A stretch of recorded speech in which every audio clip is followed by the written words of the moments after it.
నమస్తే, నేను Sreeja, tarot card reader, crystal healer and lama fera therapist. ఈ ఎపిసోడ్స్లో మనం ద్వాదశ రాశులకి సంబంధించిన టారో కార్డ్ ప్రెడిక్షన్స్ చూద్దాము. అలాగే మీలో ఎవరికన్నా టారో కార్డ్ రీడింగ్ కోర్స్ నేర్చుకోవాలనుకున్నా, క్రిస్టల్ హీలింగ్ నేర్చుకోవాలనుకున్నా, అలాగే learning about crystals, switch words therapy, అలాగే ఆరా రీడింగ్, ఈ సబ్జెక్ట్స్కి సంబంధించి ఏమైనా డౌట్స్ ఉన్నా మీరు స్క్రీన్ మీద కనిపిస్తున్న నంబర్స్కి కాల్ చేసి క్లియర్ చేసుకోవచ్చు.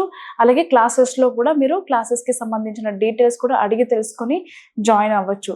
అలాగే చిన్న రిక్వెస్ట్ ఏంటంటే కనుక, ఈ మధ్య చాలా రోజుల నుంచి కూడా నేను అబ్జర్వ్ చేస్తుంది, అంటే కొన్ని వీడియోస్లో చూస్తుంది కూడా ఏంటంటే, ఎవరైతే డాగ్స్ని అడాప్ట్ చేసుకుంటున్నారో, బ్రీడ్ డాగ్స్ని, అంటే కొన్ని సోషల్ మీడియాలో చూసి ఇన్ఫ్లుయెన్స్ అయ్యి మోటివేట్ అయ్యి కొన్ని డాగ్స్, లేకపోతే పిల్లలు అడిగారని చెప్పు డాగ్స్ తెచ్చుకుంటారు, బ్రీడ్ డాగ్స్ని తీసుకుంటారు. కొంతమంది స్ట్రీట్ డాగ్స్ని కూడా పెద్ద మనసుతో వాళ్ళు అడాప్ట్ చేసుకున్న సందర్భాలు కూడా చూస్తూ ఉంటాం. కానీ మేబీ టైం ఇవ్వలేకో, మెయింటైన్ చేయలేకో చాలామంది తీసుకెళ్ళి దూరంగా వదిలేస్తున్నారు. దయచేసి అలా చేయకండి. ఫస్ట్ మీ నుంచి ఏదైతే ఆ ప్రేమ కొద్ది రోజులు మీకు అలవాటు పడ్డాయో, మెంటల్గా చాలా స్ట్రగుల్ అవుతూ ఉంటాయి. అంతేకాకుండా ఫిజికల్గా వేరే స్ట్రీట్ డాగ్స్ ఏదైనా అటాక్ చేస్తే కూడా ఇబ్బంది పడే అవకాశాలు ఉంటాయి. కాబట్టి ఎవరైనా ఫామ్ హౌస్ లాంటివి, ఎవరికైనా డాగ్ అవసరం ఉంది అనే వాళ్ళు చాలామంది అడాప్ట్ చేసుకోవడానికి రెడీగా ఉంటారు, ప్రొటెక్షన్ కోసమైనా సరే. అలా అయినా చేయండి. అలాగే ఇంకొక రిక్వెస్ట్ ఏంటంటే కనుక, స్ట్రీట్ డాగ్స్ని దయచేసి అబ్యూస్ చేయకండి. స్ట్రీట్ డాగ్స్ అనే కాదు, ప్రపంచంలో ఏ యానిమల్ని కూడా ఫిజికల్ అబ్యూస్ చేసే ప్రయత్నం అయితే చేయకండి. మెంటల్ స్ట్రెస్ కూడా ఇవ్వకండి. అంతేకాకుండా ఇంకొక చిన్న రిక్వెస్ట్ ఏంటంటే, చాలామంది మనలో ఉన్న కోరికల కోసం చాలామంది దేవతలకి జంతు బలి ఇస్తూ ఉంటారు. అది ఎంతవరకు కరెక్ట్ కాదు. జంతు బలి ఇవ్వాల్సిన ప్లేస్లో మనం దానికి ప్రత్యామ్నాయంగా ఇంకేం చేయొచ్చో కూడా శంకరాచార్యుల వారు మనందరికీ తెలియజేశారు. కుంకుమ పూజ కానివ్వండి, అనాథులకు అన్నం పెట్టడం కానివ్వండి, లేని వాళ్ళకి బట్టలు దానం చేయడం కానివ్వండి. ఇలా అదే కాకుండా కొన్ని డిఫరెంట్ పద్ధతుల్లో మనం ఏదైతే చెయ్యాలో మనకు అది ఆల్రెడీ తెలియజేశారు. కాబట్టి అలా ఫాలో చేయండి. దయచేసి జంతు బలి మాత్రం ఆపే ప్రయత్నం చేయండి. అర్థం చేసుకోండి. మీరు నన్ను ఈ విషయంలో తప్పుగా అర్థం చేసుకున్నా నాకు వచ్చే ఇబ్బంది ఏం లేదు. Thank you. కన్యా రాశి టారో కార్డ్ ప్రెడిక్షన్స్ చూద్దాము. కన్యా రాశికి సంబంధించి కెరియర్ పరంగా చూసుకుంటే చాలా అద్భుతంగా ఉండబోతుంది. ఎందుకంటే మేబీ ఇన్ని రోజులు మీరు పడ్డ శ్రమ ఏదైతే ఉందో దానికి తగినట్టుగా ఈ వీక్లో రిజల్ట్ అనేది చాలా అద్భుతంగా ఉండబోతుంది. మరీ ముఖ్యంగా అన్లిమిటెడ్ మనీ ఫ్లో చూస్తారు. మీ బిజినెస్కి సంబంధించిన ప్రమోషన్స్ కానివ్వండి, అడ్వర్టైజ్మెంట్స్ కానివ్వండి చేయడంలో ఎంత సక్సెస్ అవుతారంటే, ప్రతి ఒక్కరిని కూడా ఆకట్టుకుంటారు. ప్రతి ఒక్కరు కూడా మీ బిజినెస్ గురించి మాట్లాడుకునే విధంగా మీ ప్రమోషన్స్ ఉండడం, అలాగే సేల్స్ బాగా పెంచుకోగలుగుతారు. జనాకర్షణ బాగా పెరుగుతుంది, ధనాకర్షణ బాగా పెరుగుతుంది. అలాగే బిజినెస్లో ఒక అందనంత ఎత్తుకి ఈ వీక్లో ఖచ్చితంగా అలాంటి పొజిషన్ చూసే అవకాశం కూడా కనిపిస్తుంది.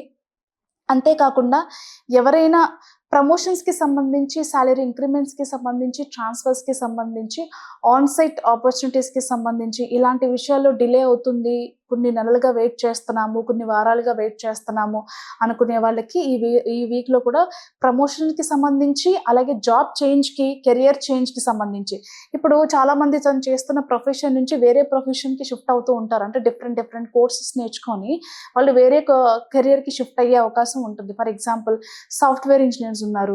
సో వాళ్ళు ఇంకేదైనా మేబీ ఫోటోగ్రఫీ కావచ్చు, ఇంకేదైనా వాళ్ళ ప్యాషన్ ఏదైతే ఉంటుందో దానికి తగ్గట్టుగా ఏదైనా కోర్స్ నేర్చుకుని కెరియర్ని చేంజ్ చేసుకునే అవకాశం, ఆ టర్నింగ్ అనేది ఈ వీక్లో కనిపిస్తుంది. అలాగే జాబ్ చేంజ్ అవ్వాలి అనుకునే వాళ్ళకి, అలాగే కొత్తగా జాబ్ ట్రయల్స్ చేసే వాళ్ళకి కానివ్వండి, అద్భుతంగా ఉండబోతుంది.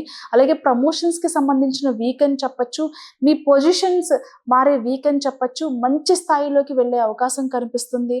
అంతేకాకుండా ప్రమోషన్స్ అనేవి చాలా సాటిస్ఫైడ్ ప్రమోషన్స్గా ఉండే అవకాశం కనిపిస్తుంది. మేబీ ఆన్సైట్ ఆపర్చునిటీస్కి సంబంధించి, వీసాలకి సంబంధించి శుభవార్తలు వినే అవకాశం కనిపిస్తుంది. అలాగే ఎవరైతే ఈ కొంచెం డిఫరెంట్ టైప్స్ ఆఫ్ బిజినెస్ ఈ మధ్యకాలంలో చూస్తూ ఉన్నాము, అంటే చాలామంది కొంచెం క్రియేటివ్గా వాళ్ళ బిజినెస్ని ప్రమోట్ చేసుకునే వేలు కావచ్చు, అంటే ఏదైతే సోషల్ మీడియా ప్లాట్ఫామ్ ఏదైతే ఉందో దానిలో కూడా బాగా రాణిస్తారని చెప్పచ్చు. అంటే సోషల్ మీడియాకి సంబంధించి చేసే ఈ ప్రమోషన్స్ ఉంటాయి కదా, అంటే మీడియాకి సంబంధించి వీళ్ళకి మాత్రం చాలా అనుకూలంగా ఉండబోతుంది. బాగా కమ్యూనికేట్ చేయగలుగుతారు. జనాలకి దగ్గరగా ఉండడానికి, వాళ్ళ ఐడియాస్ తీసుకోవడానికి, లేకపోతే మీ బిజినెస్‌కి సంబంధించి ఏదైనా క్వెరీస్ వచ్చినప్పుడు కూడా మంచి సాటిస్ఫాక్షన్‌తో క్లయింట్‌కి అనేది మీ సర్విస్ అందించడం కానివ్వండి, ఏదైనా సరే మీ సక్సెస్‌కి మంచి టైం అని చెప్పొచ్చు, మంచి వీక్ అని చెప్పొచ్చు. ఇకపోతే కొన్నిసార్లు ఖర్చులనేవి చాలా అధికమయ్యే అవకాశం కనిపిస్తుంది. మేబీ కొన్ని ఇంపార్టెంట్స్ పేమెంట్స్ ఏదైనా ఇన్వెస్ట్ చేయాలి అనుకున్నప్పుడు ఆకస్మికంగా వేరే ఖర్చులొచ్చే, అంటే మీరు తట్టుకోలేనంత పెద్ద ఖర్చు వచ్చే అవకాశం కనిపిస్తుంది కాబట్టి, అలాంటి విషయాల్లో జాగ్రత్తలు పడండి. అలాగే మనీ మేనేజ్‌మెంట్ కూడా మీరు బాగా బ్యాలెన్స్ చేయాల్సిన అవసరం ఎంతైనా కనిపిస్తుంది. అన్నెసెసరీ ఖర్చులు తగ్గించుకోవడం కానివ్వండి, ఊరికే ఏదంటే దాని మీద మనీ స్పెండ్ చేయడం కానివ్వండి, ఇవి చాలా కంట్రోల్ చేసుకోవాలి. అలాగే హెల్త్ ఇష్యూస్ వచ్చినప్పుడు, మరీ ముఖ్యంగా హెల్త్ ఇష్యూస్ వచ్చినప్పుడు చిన్న సమస్యే కదా అని చెప్పి నెగ్లెక్ట్ చేయకుండా దానికి సంబంధించిన ట్రీట్మెంట్ కానివ్వండి, మెడిసిన్ కోర్స్ కానివ్వండి, ఏదైనా టైమ్ టు టైమ్ వాడడానికి ఎక్కువ ప్రయారిటీ ఇవ్వండి. లేదంటే గనక తీవ్రమైన అనారోగ్య సమస్యలొచ్చే అవకాశం కనిపిస్తుంది. అనారోగ్య సమస్య కారణంగానే ఎక్కువ డబ్బనేది ఖర్చయ్యే అవకాశం కూడా కనిపిస్తుంది. ఇకపోతే డ్రైవింగ్ చేసేటప్పుడు నైట్ జర్నీస్ అయితే ఖచ్చితంగా చేయకండి. అలాగే ఎప్పుడైనా ఎమర్జెన్సీగా ఏదైనా డ్రైవింగ్ చేయాల్సొచ్చినప్పుడు మీతో పాటు క్యారీ చేసే ఇంపార్టెంట్ డాక్యుమెంట్స్ కానివ్వండి, లేకపోతే ఏదైనా ఇంపార్టెంట్ వస్తువులు కానివ్వండి, ఏదైనా సరే చాలా జాగ్రత్తగా కాపాడుకునే ప్రయత్నం చేయండి. వాటితో పాటు మిమ్మల్ని కూడా మీరు ప్రొటెక్ట్ చేసుకునే ప్రయత్నం అయితే ఖచ్చితంగా చేయండి. కొన్ని సార్లు మీకు కొంతమంది మచ్చ తీసుకురావడానికి ప్రయత్నాలు చేస్తా ఉంటారు. చాలా స్ట్రాంగ్‌గా అవి తిప్పికొట్టే ప్రయత్నం చేయండి. ఎమోషనల్‌గా బ్యాలెన్స్డ్‌గా ఉండండి. ఎందుకంటే ఈ వీక్‌లో కొంతమంది, అంటే పర్సనల్ లైఫ్‌లో మీ పార్ట్నర్ మీకు కొంచెం స్ట్రెస్ ఇచ్చే అవకాశం కనిపిస్తుంది. అది ఏ విధంగానైనా సరే, మనీ పరంగానైనా సరే, లేదు మెంటల్ స్ట్రెస్ అయినా సరే. మరీ ముఖ్యంగా మెంటల్ స్ట్రెస్ అనేది చాలా ఎక్కువ కనిపిస్తుంది. అది కూడా రిలేషన్‌షిప్ పరంగా. అంతేకాకుండా ఇన్సోమనియా ప్రాబ్లమ్స్, అంటే నిద్ర పట్టకపోవడం కానివ్వండి, స్లీప్ మ్యాటర్స్, ప్రాపర్ స్లీప్ లేకపోవడం, డిప్రెషన్‌లో ఉండడం, ఇవి కూడా కనిపిస్తున్నాయి. ఈ రీజన్స్ వచ్చేసి కెరియర్ రిలేటెడ్ అయితే కాదు. ఖచ్చితంగా రిలేషన్‌షిప్ ఇష్యూస్ ఉన్నాయి. సో, అవి సార్ట్ ఔట్ చేసుకోవడానికి ప్రయత్నం చేయండి. All the best.